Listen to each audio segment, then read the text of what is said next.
With the brilliance of your wisdom, O compassionate one, illuminate the darkness enclosing my mind. Enlighten my intelligence and wisdom so that I may gain insight into the Buddha's words and the texts that explain them.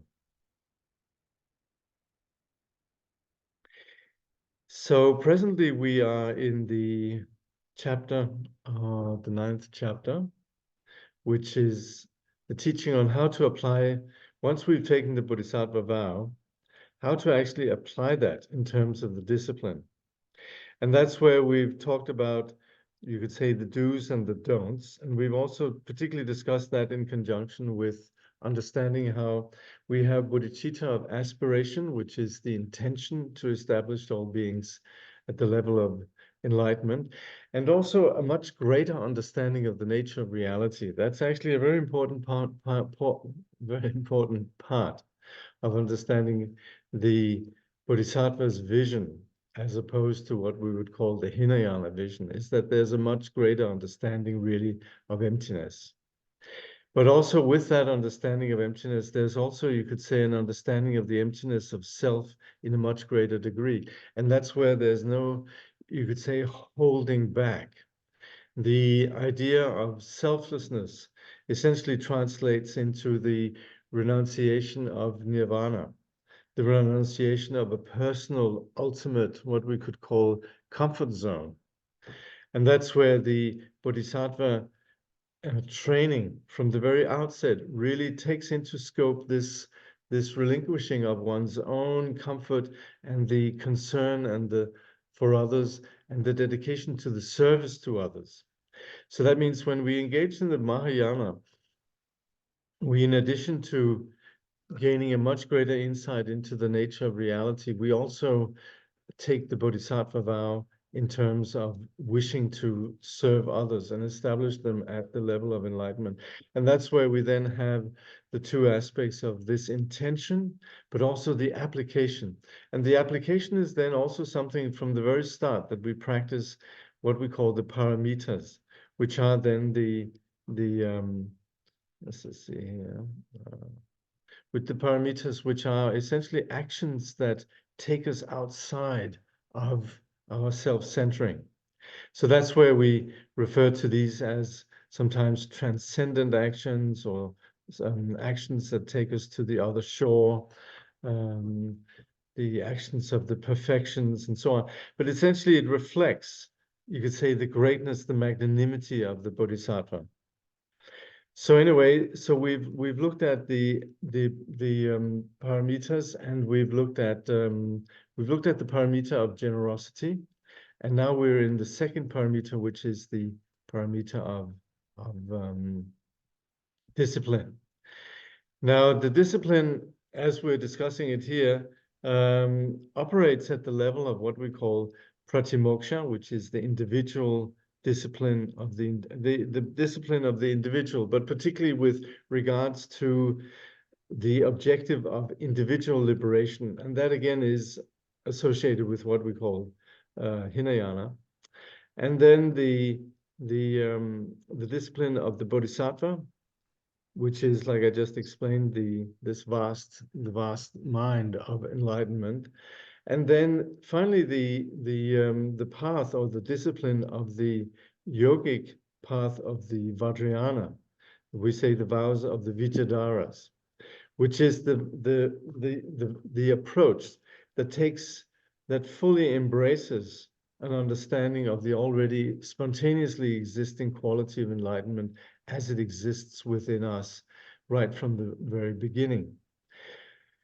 So in this way, we have these various styles of discipline. The first one has a lot to do with the monastic discipline, even though it also includes the vows of lay people. The second has to do then with particularly cultivating the vastness of the Bodhisattva training.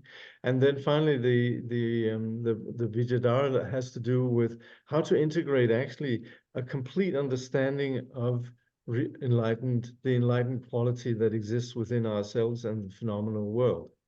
So that's where we talk about pure perception and so forth.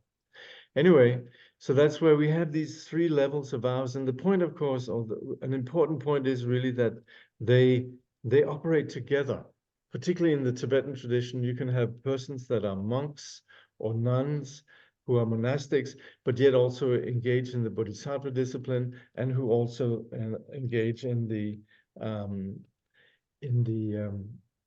Vajrayana discipline. So that's where we need to have a sort of a holistic understanding of how these operate together. So so presently then we've looked at, let me just see here. So we're going through the commentary. Let me just see what the root verse was for this one here.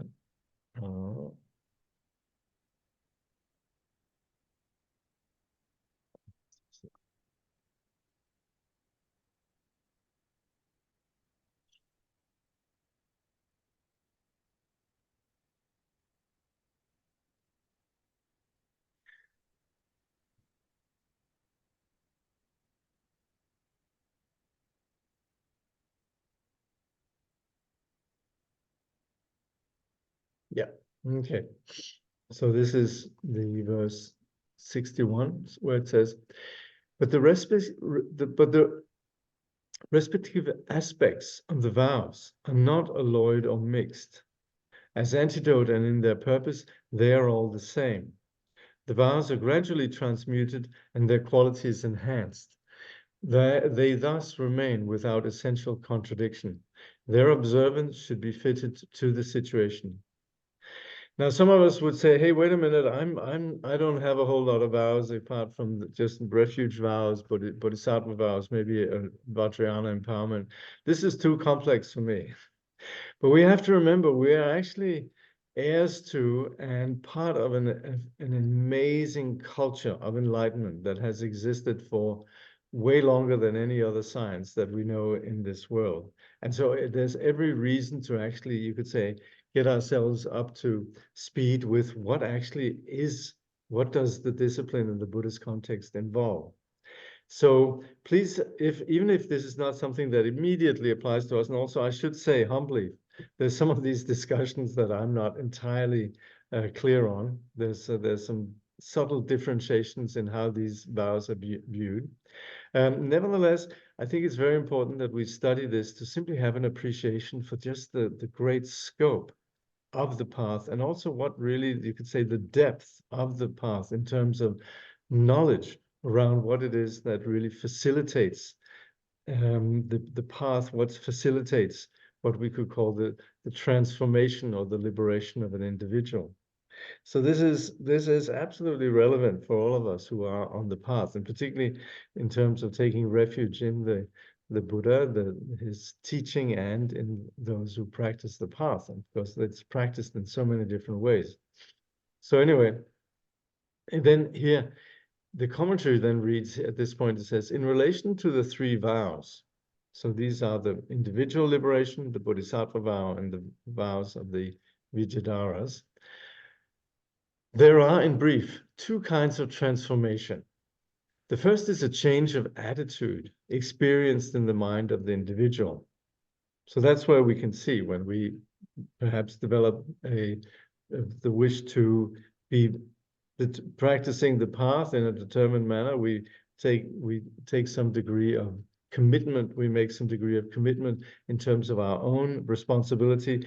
It might also be the vow of the Bodhisattva, wishing to benefit others. So there's a change in our mind's attitude, hopefully towards the better, right? That's the implication here, that we're setting ourselves a higher bar. So the other one is, the second is the complete transformation of the ordinary mind into wisdom. So that is, of course, what is the objective of the path, and that in some individual cases, there are actually individuals who can actually take that leap, so to speak. So, but one thing that's important, and that the translators here, they make a point about how, when we talk about transformation, they say in this context, the term transformation is used only approximately. In fact, the wisdom in question is ever present in the very depth of the ordinary mind, though veiled by adventitious factors. When these veils are removed, the innate wisdom shines forth. This is consequently referred to as Jigme, a result occurring through removal of obstructions. So in that sense, we talk about transformation of an individual, but in fact, what is really just happening is gradually we're, you could say, reaching or uncovering a primordial quality of wisdom that was always there. So that's where we talk about, in the second case, a complete transformation of the ordinary mind into wisdom, of imperfection into perfection. And again, that's where we're really just becoming true to what we have always been when we talk about perfection. Kangyur Rinpoche then says, if when the mantrayana or bodhisattva vows are ritually received by someone who already has the pratimoksha vow, no transformation of attitude occurs. It might be objected that the new vows have not in fact been received. For we have already seen that the vows themselves are not distinct entities. Okay, so now we might say, oh, what has taken place, if we don't see some immediate change. But of course, this is complex. And that's where essentially the following discussion will be about how people might be a little bit narrow-minded and might have particular expectations that fail to understand the complexity of this process. So it says, however, Kangyur Rinpoche says, within the Tathagata Garbha, which is the utterly pure nature of the mind, all the qualities of the paths and fruit are already present, waiting to be activated. It is when they are awakened and empowered by circumstances, such as receiving vows, such as receiving empowerment, and so on, that the qualities of each of the paths become manifested. This is through the inconceivable power of dependent arising, and the wonderful way it works is not to be explained away by any kind of rationalization. So that's where we should try not to sort of jump to conclusions, foregone conclusions about how this is supposed to work. It really is complex. That's the nature of dependent arising, in that things operate on the basis of an infinite number of causes and conditions. So that's also where this is not stuck in being just one way or another. So the things posited as dependent arising cannot be categorized as identical or distinct. So it's not as if we talk about little unitary sort of phenomena or things that are different. This simply just means the complexity of the whole undertaking. Moreover, the range and workings of virtuous and non-virtuous habitual tendencies are generally inconceivable, and in particular, the mind of those practicing on the path may harbor merit that is both stained and unstained. And that means we can have karma that is tied up with, you could say, still dualistic clinging, or it can be karma that have qualities of being entirely free of obscurations. So that's where we are basically a mixed bag. And that goes for everyone.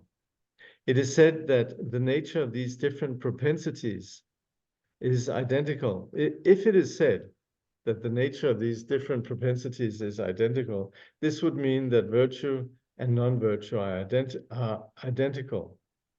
And that's also where it's impossible to say that we just have one disposition. Oh yeah, so-and-so has this character. It's not like that. We're made up of many different things. And of course we have, like we sometimes say colloquially, good people do bad things, and bad people do good things. So that's where it's not as if these propensities are just one way or another. On the other hand, if their nature is asserted to be different, this would be the same as saying that the mind is likewise multiple. Again, good people doing bad things doesn't mean they have a split personality or they have two different natures. So that's where it then says, this would be the same as saying the mind is likewise multiple, or else that virtue or non-virtue must exist separately from the mind, which is equally unacceptable. And again, if there was just one unitary mind and these actions were external to it, then you would have, absurdly some understanding that these actions, they abide external to our own mind. This is really just to discuss, you could say, the misunderstandings that can happen when people are jumping to conclusions about the complexity of these vows. So that's where there's a quote here where it says, "To trust in academic theorizing will bring no certainty. It's inconclusive, pitiful, and it obscures the issue. To trust in this is to rely on children."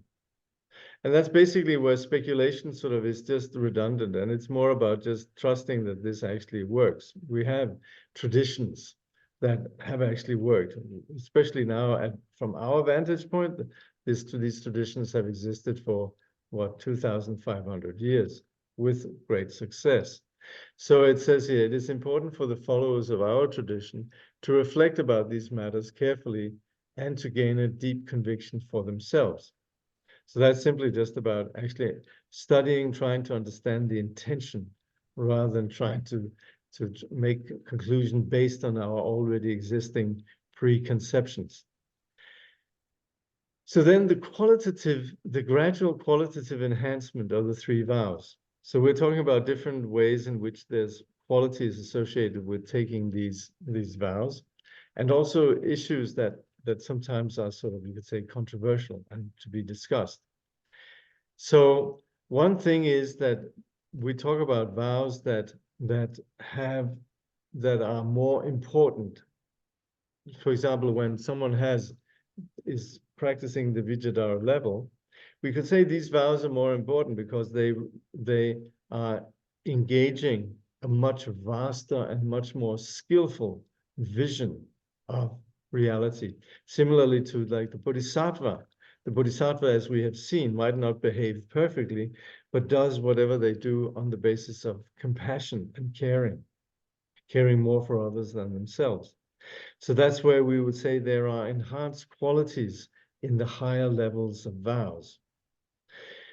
Kangyur Rinpoche says, on the level of the pratimoksha path, the path of individual liberation, where wisdom and method are incomplete, meaning that there's still some cognitive obscuration. There's not perfect wisdom at the level of the pratimoksha. There's still some belief in the solidity of objects out there and in the individual mind. And also their methods are still very much simply focused on the belief in a self. So that's where there's still the you could say the discipline of the pratimoksha is still incomplete. So at that level, the commitment to avoid negative action aims only at the liberation of oneself from samsara. The resulting qualities are therefore limited. So there are some substantial qualities associated with, let's say, the practitioners of the monastic discipline, but still we're not talking about perfect awakening. If, however, this commitment becomes part of the bodhisattva vow, bodhicitta vow, meaning that if there's a monastic practicing the bodhisattva vow, the pratimoksha is kept within the framework of unbounded means and wisdom and becomes the cause of unsurpassable enlightenment. So that's where someone can be a monastic, yet their, you could say, their inner path is defined in terms of the bodhicitta vow. The ensuing benefit, Kangyur Rinpoche then says, is far greater than when the vow is maintained outside the bodhicitta commitment.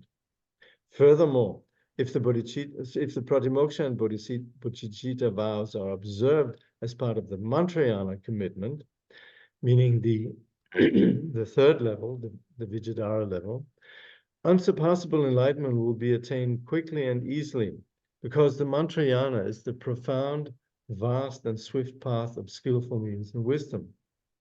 So that's where the mantrayana path, they operate with a vision of the already abiding, spontaneous, you could say, the spontaneously present qualities of awakening. And that's where that is engaged through the particular skillful means of the, say, the development and completion stage practices. So that's where they would say the qualities arising from such an observance are vastly increased. But again, the point really here is that they all operate together and they all have a role, you could say, of supporting each other. But we'll look at how that plays out. Then there's here the absence of contradiction in the practice of the three vows. And that's, of course, really essential. Let's see here. What is it? Migalwa, yeah? Yeah, Neki Migalwa. Beginners are usually really the beginners are unable really to benefit others on a vast scale, and they are unable to display powerful yogic activities. If on the level of word and deed, their practice consists mainly of the observance of the pratimoksha vow, such as monastics, but at the same time, they adopt, as far as they can, the attitude, view, and meditation of the bodhisattva and mantrika vows, it might seem that they are being inconsistent if they do not actually train in the extraordinary activities of bodhisattvas and mantrikas. So you might have somebody who very sort of, you could say, humbly abides by the monastic vows, but nevertheless aspires to the Mahayana, and who nevertheless also is someone practicing the development stage, completion stage practices of mantra.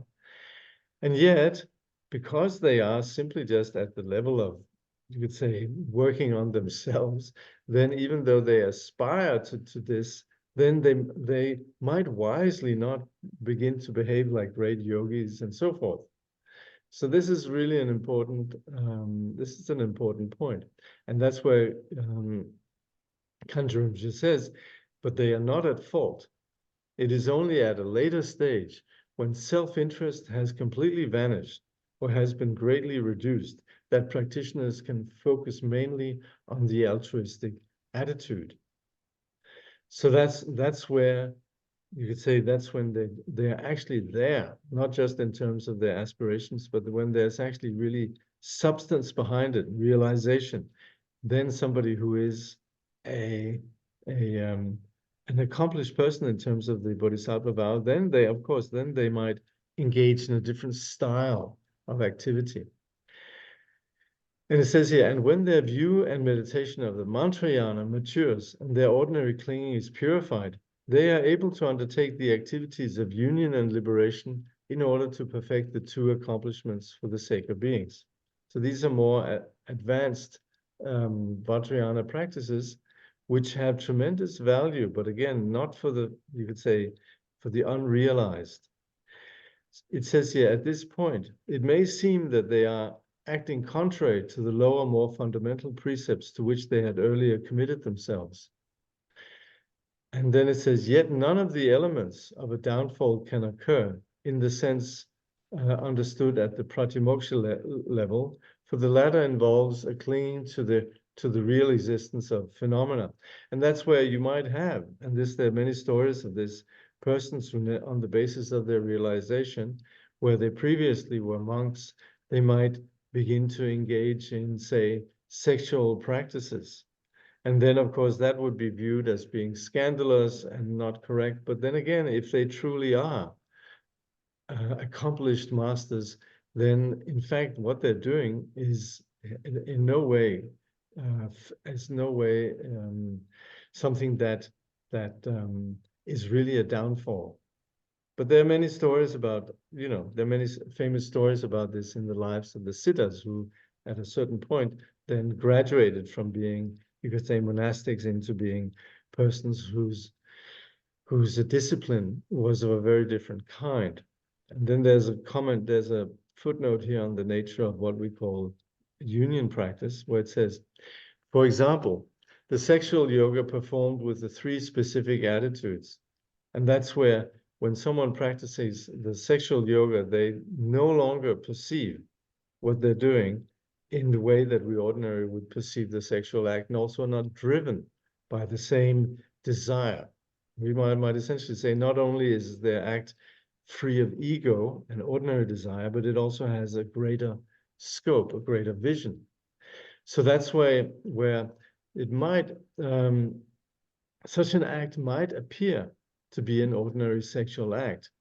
But since the yogic practitioner has transmuted his or her ordinary perception of male and female into the perception of male and female deities, The first element, the ordinary object of desire, is absent. Since actual physical union is a practice performed in accordance with the skillful means of the vow, the second element of ordinary physical union is absent. So the object is not, the other is not seen as the way we normally see it. The desire itself is no longer the way that we ordinarily have it, the ordinary sort of, you could say, motivation. And finally, since the yogi or yogini transmute the sensation of climax into primordial wisdom and does not lose the essence, the third element, pleasure, is absence. So the partner, the engagement through desire, and the objective of orgasm, climax, is entirely different. And that's where we would say there's three specific attitudes that are completely transmuted in this context. Of course, all of this requires particular instruction, but it's just to state that that's where the understanding of sexual act there is very, very different. And then Kangyur Rinpoche says, such practitioners are like peacocks, able to consume poison. So that's where you say the peacock eats poisonous plants, but in fact, it's that poison that actually enables their feathers to display this incredible hue of various colors. Not only is no fault incurred, but wisdom is served and enhanced, and therefore, in the most important sense, the lower vows are not contradicted. As Aryadeva has said, those who want to rid themselves completely of defilement must go to the most essential meaning.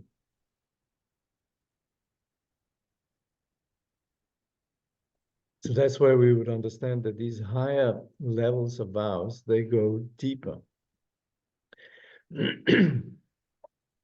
So observance should be appropriate to the moment.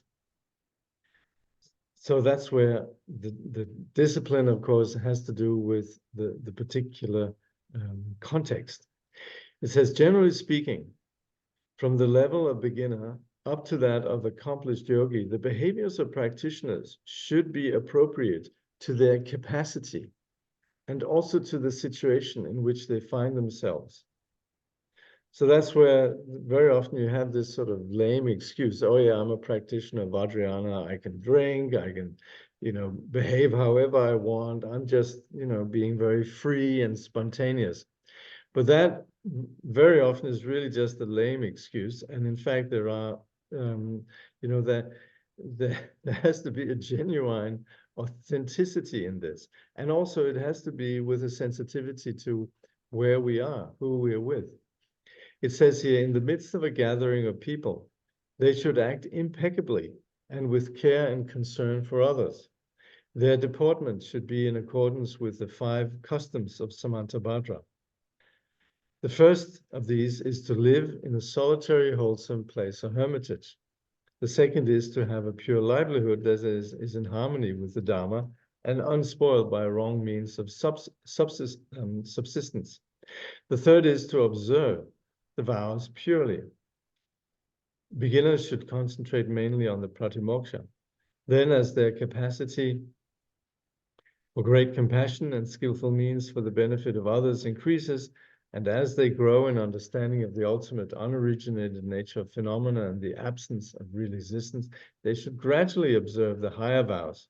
In this way, the 3 vows will be practiced faultlessly. That was the third.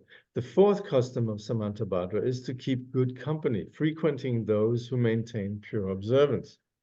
Finally, the fifth is to practice the perfect Dharma of compassion and emptiness. As the Guhya Samaj Tantra says, be outwardly like Shravakas and inwardly enjoy the quintessential meaning. So that means that someone who is perhaps a great accomplished master would nevertheless behave according to the pratimoksha, according to the Vinaya, basically according as a monastic. And inwardly, yes, they might have a very, you could say, much vaster insight. So that's where we have these 5 customs of Samantabhadra in terms of lifestyle that we very often actually can see applies in the case of masters. They live alone, they have pure livelihood, they observe their particular discipline, they're surrounded by good people, and they have the qualities of awakening, compassion, and wisdom. So that's where very often we of course sometimes sort of fascinated by yogis that behave in a particular outrageous way, but actually the reality of the path is that the majority of great sages really live like hermits in very, you could say, conducive circumstances. Now that, of course, is more particular for situations like Tibet, India, China, and so on, but not exactly sort of happening a lot in the modern world where the Dharma, or the practice of the Dharma, is fairly new. But that's where we can look at how this has actually been practiced in cultures where the Dharma has taken root. The perfect Buddha, the lotus-born Guru, has said the same. When a yogi is engaged in secret practice, actions that are considered downfalls on all levels of vows should be rejected totally. And again, here it means that there might be yogis who at a secret level maybe have no duality, no preferences between pure and impure, and so forth. And yet externally, they'll still sort of abide by, you could say, the conventions of discipline. However, in the case of those actions that may be assessed differently at different levels, or in the case of one who is training in fearless and unconventional yogic activities, preferences should be given to the mantra point of view. So you might have those who behave in ways that really address very deep-lying, you could say, impediments or obscurations. And in this way, they might behave in ways that are unusual. They might live in very wild circumstances. They also might behave very unconventionally, and so forth. So that's where what they're doing then is absolutely appropriate for their particular path. So, since the practitioners here are acting with the means and wisdoms of the higher vows, no fault is committed. Nevertheless, if their behavior is liable to give scandal to ordinary people and cause them to lose faith, they should adhere to the precepts of the lower vows. For it is said in the Bodhicharya Vatara, and all that you have seen or have been told to be a cause of scandal, that you should avoid. So basically, with what we understand here, it's important that we don't begin to freak out people by our behavior. Then it says, again, in the three vows distinguish, this is a famous work by Sakya Pandita, it is said, behave like Shravakas, meaning monastics, and guide yourself from sins and all unvirtuous ways. And when you're beyond all selfishness, behave like bodhisattvas, avoiding every wrong. So that's where initially one sort of takes responsibility for one's own path and actions. But then once there is you could say one has fully embraced selflessness, and one has the capacity then to behave in great ways that benefit others, like the bodhisattvas. And one is very sort of active in interacting with others in a beneficial way, then yes, then one should go ahead with that. Behave like both and strenuously guard yourself from any deed that scandalizes simple folk. So that's where we combine both the monastic, the practice of virtue, but also then the practice of serving others. Anyway, one shouldn't scandalize anyone. The great commentary on the Kalachakra Tantra states that one should behave correctly according to the level of one's practice, either by acting or refraining from actions according to circumstances. It is important not to confuse the conduct proper to different stages of the practice.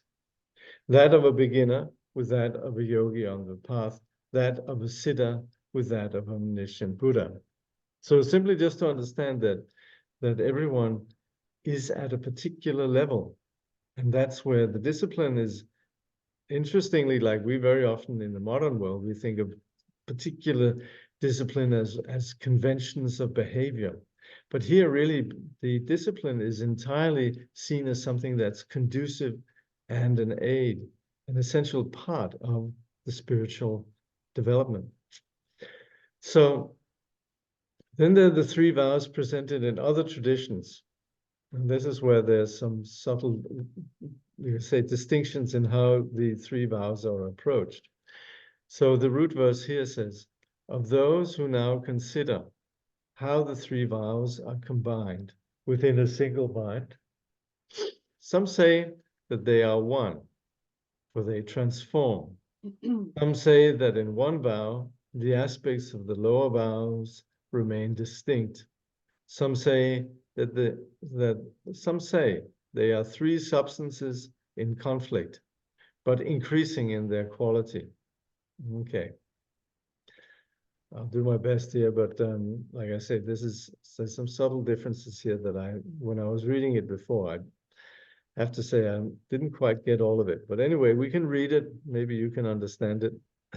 Anyway, good for us to just read the text, and something might stick that's helpful. It says here, all the practices of the ocean-like teachings of the Tathagata are expressed in the observance of the 3 vows. Taken together, the different teaching traditions give 6 ways of describing how it is that the 3 vows may be combined and practiced by a single individual. These 6 vows fall into 2 opposing camps, those asserting that the vows have an identical essence and those who deny this. So let's see. So there are 6 ways of describing how these 3 vows may be combined, right? And practiced by a single individual.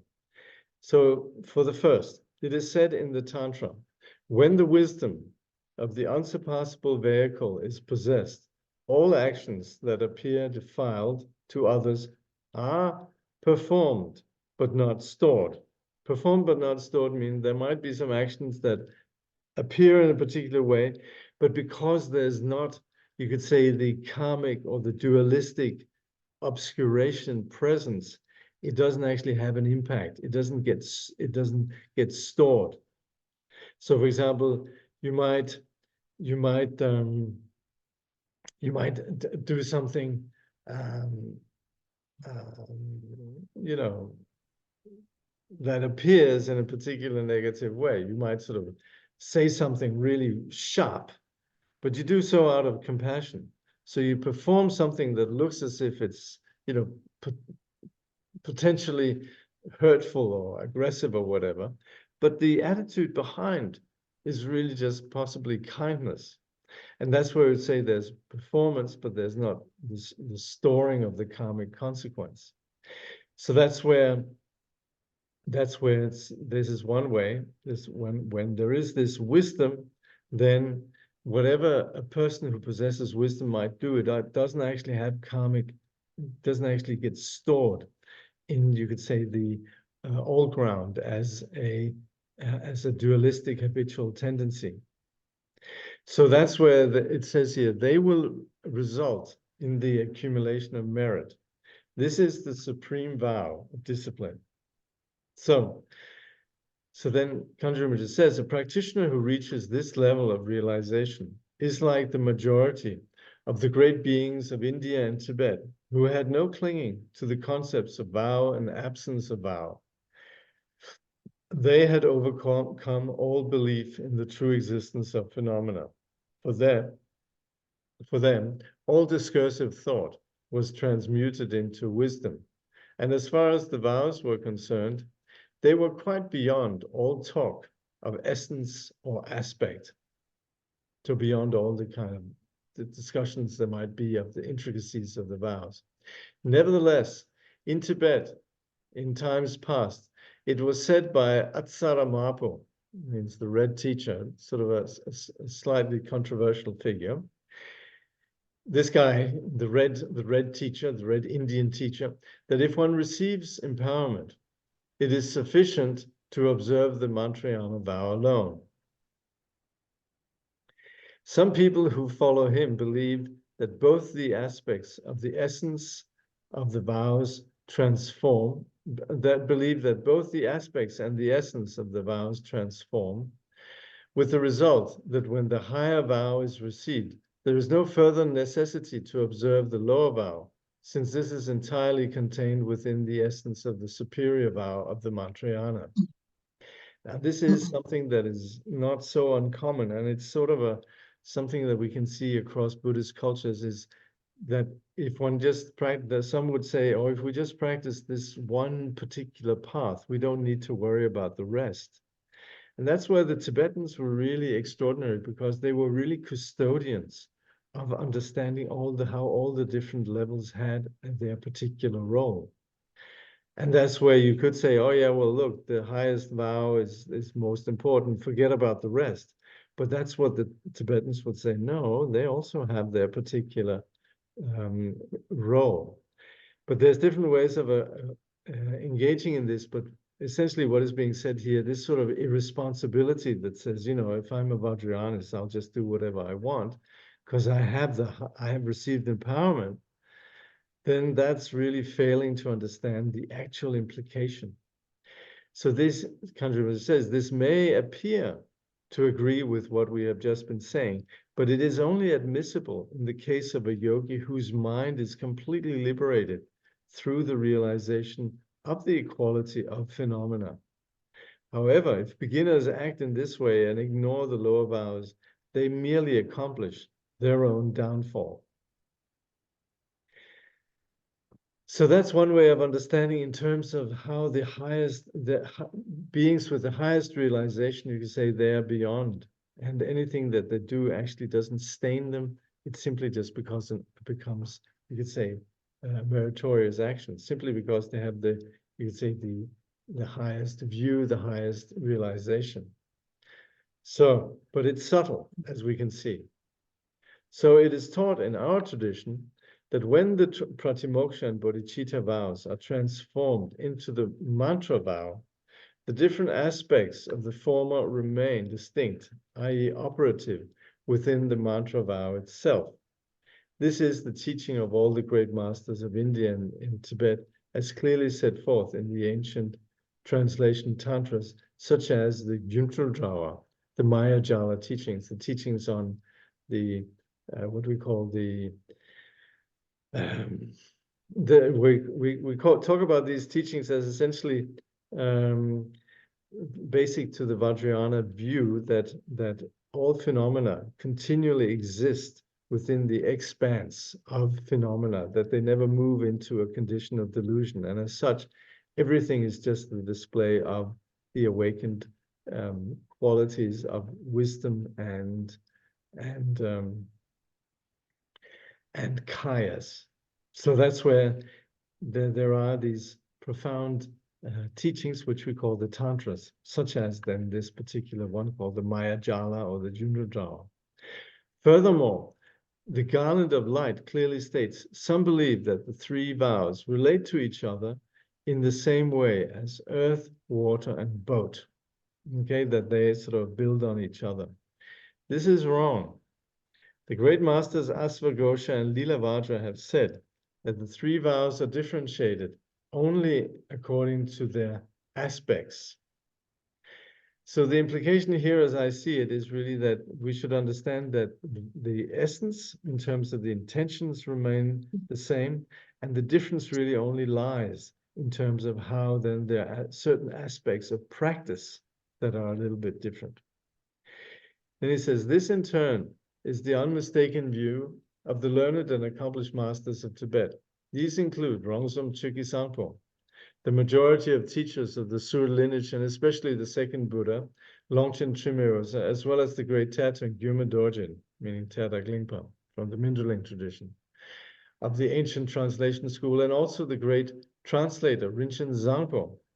Now these are then the lamas that were first mentioned are great Nyingma masters, but then also we include the primary translator of what we call the new translation school, Rinchen Zangpo, as well as Sakya Pandita, who was a Manjushri in person, and his followers, all of whom belong to the new translation schools.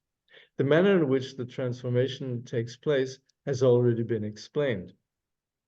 So that's where we would say the intention of understanding enlightenment and the intention of the individual liberation, the intention of the bodhisattva, the intention of the pure view of the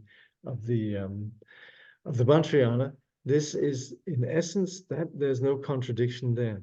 But of course, the practice that might differ slightly, or rather, they might differ for sure. Those who maintain the contrary view argue that if the three vows have the same essence, it follows that, like the Pratimoksha, the bodhicitta and Mantrayana vows must be relinquished at death, or conversely, that the Pratimoksha vows continues until the state of nirvana, like the bodhicitta and Mantrayana vows. Let's say what they say here. Yeah. Okay, just a word on this. Okay, so what we're saying here is that if they say that so here we talk about the essence really being the intention, right? And according to the particular level. And then where the three vows differ, so that you can say the intention, as we've seen earlier, is enlightenment. That's the essence. But the details, the practice, that differs. And that's where they would say that if there is the same essence that applies, then some of the qualities of some of the vows, meaning, for example, the Pratimoksha vow, you only take for this particular life. So if they were, some would say then, well, if they're all the same, then that means that even the Bodhisattva vow, which is not for just this life, which is until we attain perfect enlightenment, well, then that means that it's only valid for this life. Or that if they have the same essence, then the Pratimoksha vow is something that should last forever in all lifetimes. So that's a little bit, you could say, excessive. But there's quite a substantial commentary here from, I think, Jürgen Gyatso. Yeah, so we'll take that little substantial comment on this. So it says here, scholars who believe that the essence of the three vows is different take exception to the Nyingma standpoint, right? So this is where the Nyingmas would say, hey, it's all that's contributing to awakening, and hence there is the essence of the three vows is the same, right? So they take exception to that. They say, some scholars say that the notions of transformation and single essence are mutually exclusive. Okay, so that's where, that doesn't work. The fact that there might be some transformation according to a particular, you could say, style of practice, and that there has a single essence, doesn't go together. They argue that if one can talk about iron being transmuted into gold, the implication is that the two metals are different and do not have the same nature. Also, in view of the fact that the consciousness of the alaya is transformed into mirror-like wisdom, the assertion that the two must have the same nature leads, they say, to the absurd consequence that mirror-like wisdom is the basis of deluded propensities. Once again, the notion of the same nature clashes with the idea of transformation. For if iron and gold have the same nature, what need is there for transformation? Of course, one could argue that before transformation, the two metals lack the same nature, but afterwards they acquire it. But in anticipation of this objection, they say that if that were the case, the nature of gold is compromised and regarded as changeable. It is therefore incorrect, they say, to claim that gold has the same nature. It is therefore incorrect, they say, to claim that gold has the same nature as iron.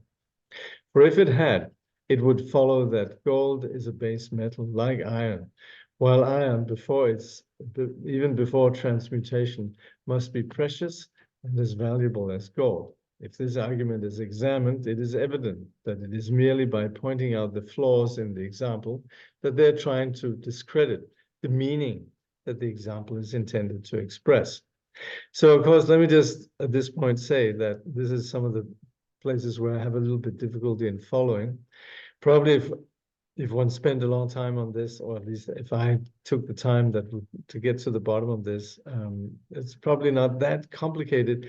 But also what is a bit confusing is, of course, that the ideas around alchemy, which is discredited, I think, in modern science, is, of course, then the subject of the example here, and that's where it gets a little bit confusing. But anyway, the implication is that we're talking about whether or not this you could say purity of the original nature that we possess, gold as such, whether it is potentially there in the practices, or rather in the appearance of the base metal, which is before transformation. But of course, again, this is very premised on the ideas of alchemy. So Yun Gyatso says, I do not think this is a valid procedure. In ordinary terms, when iron is transmuted into gold, one would not normally say at the end of the process, the gold is something completely different from the iron, but rather that the iron has changed into gold. They are one and the same, i.e. a single mass that remains the subject of the transformation. Likewise, okay, here's then the meaning. Likewise, the Pratimoksha and Bodhicitta vows are transformed into the Mantrayana vow. The earlier mental stream that had the nature of renunciation and altruism is now enhanced by the pure perception of the Mantrayana. It is in this sense that one can talk about the vows having the same nature, right? Now this is something I think we can follow that, because of course one might say, wait a minute, these are vastly different attitudes. Yes, but it does happen that a person initially on the basis of renunciation and then gradually developing altruism, then gradually, the shedding, you could say confusion, then embraces the pure perception, you could say the insight into the purity of their own being, into the purity of the phenomenal world. So that's where Yun Gyatso says, and not only is this not inadmissible, it is, on the contrary, highly acceptable, for it is the mind of the person that is gradually transformed, right? Starting from entry into the path and going right up to the attainment of the result. It is in this case that it is possible to speak of the single nature. So the intention, so that's where, of course, the outer behavior might appear different, but nevertheless, it is again consistent with what we would refer to as the aspiration towards enlightenment. So that's where this is then in agreement with the Karmapa Chödrök Gyatso. What was that? The fifth Karmapa, maybe? I'm not sure. Anyway, and according to Karma Chakme, this is the view of Karmapa Chödrök Gyatso. Okay. Some substantial stuff here. Any questions actually at this point? Let me just see here.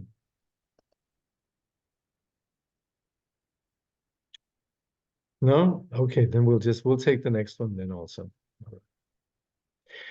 According to another view, let's see here, what is this? And according to Karma Chakme, this is the view of Kedrupje, although according to Paltramje, it is the view of Je Tsongkhapa. So this is the view of the Gelug tradition. It says, according to another view, the three vows are presented in terms of the following example. If a sapphire is placed in a vessel of transparent crystal filled with clear water, the liquid and the vessel will take on the color of the sapphire, while nevertheless remaining separate entities. It is the same with the Pratimoksha, Bodhicitta, and Mantra vows. They coexist in one mind as separate entities, and as such are mutually exclusive. So that's where we would say then the sapphire, then maybe you have a ruby, then you have maybe a, I don't know, amber, whatever. The water and the container will change. So that's where the color will change. So that's where we say they are distinct. They coexist in one mind as separate entities and as such are mutually exclusive. Nevertheless, as the respective qualities of the three vows are gradually enhanced, pratimoksha and bodhicitta are considered as subsidiaries of the mantra vow. So that's where one becomes more dominant, the higher one. This means that the vows relate to each other in the manner of a support and something that is supported, right? Gradually. This view is admissible in the case of a person whose mind is unable to go beyond the lower vows in terms of superior wisdom and means. For such a person, the vows do indeed have different and separate aspects, and this involves no contradiction. Nevertheless, if one asserts that the three vows are all equally related in the manner of support and supported, it would follow that when the pratimoksha vow is relinquished, the bodhicitta and mantra vows, which are based on it, are also relinquished. And this is not acceptable. So there's food for thought. Anyway, well, I think there's an appreciation anyway for the value of how these work together. And I think the point here very much is that we should understand that in terms of the development of the individual, there is tremendous value in the first aspect of the individual liberation. And then on the basis of that, then the bodhisattva and eventually then the mantrayana vow. You know, it's interesting in the Chögyam Trungpa's presentation of the Buddhist path. The Buddha Trungpa Rinpoche talks about three yanas. He talks about Hinayana, Mahayana, and Vajrayana. In fact, the Tibetans don't really talk about three yanas like that. In Indo-Tibetan tradition, when you talk about the three yanas, you're really just talking about what we call the Shravaka yana, the Pratyekya Buddha yana, and the Bodhisattva yana. And the three vows really just refer to the general Mahayana. The Vajrayana is included within the Mahayana. But what Trungpa Rinpoche is talking about is in fact what we're talking about here, namely the individual path of the Hinayana, you could say greater path, the vast path of the Mahayana, and then the path of integrating Buddha nature, the resultant vehicle of the Vajrayana. So this is just to say that when we come across Chögyam Trungpa's teachings, he in fact is very much talking about these three levels of vows in his presentation of the gradual path. Okay, let's see. Let's just see. Are there any questions, anyone? Please don't hesitate.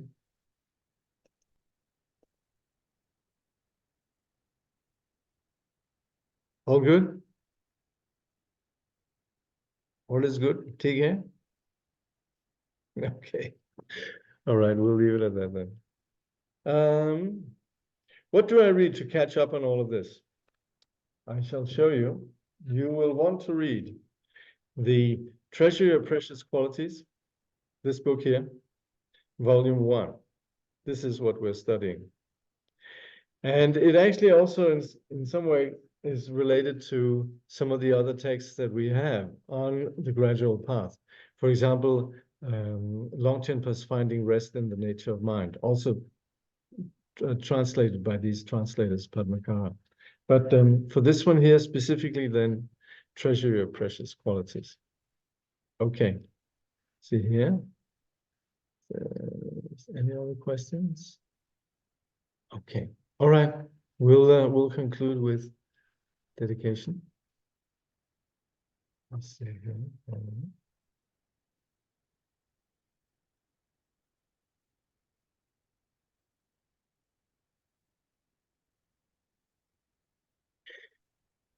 Through all our births, wherever we may be born, may we be endowed with the 7 good qualities of the higher realms. As soon as we're born, may we meet with the Dharma and have the freedom to practice it properly. At that time, may we please the holy gurus and practice the Dharma throughout the day and night. realizing the Dharma and accomplishing its essential meaning, may we cross the ocean of existence in that life. Thoroughly teaching the holy Dharma in this world, may we never tire of accomplishing the benefit of others. By this vast benefit of others, without partiality or bias, may all attain Buddhahood together. Thank you very much. And yes, hopefully see you again next week. Take care.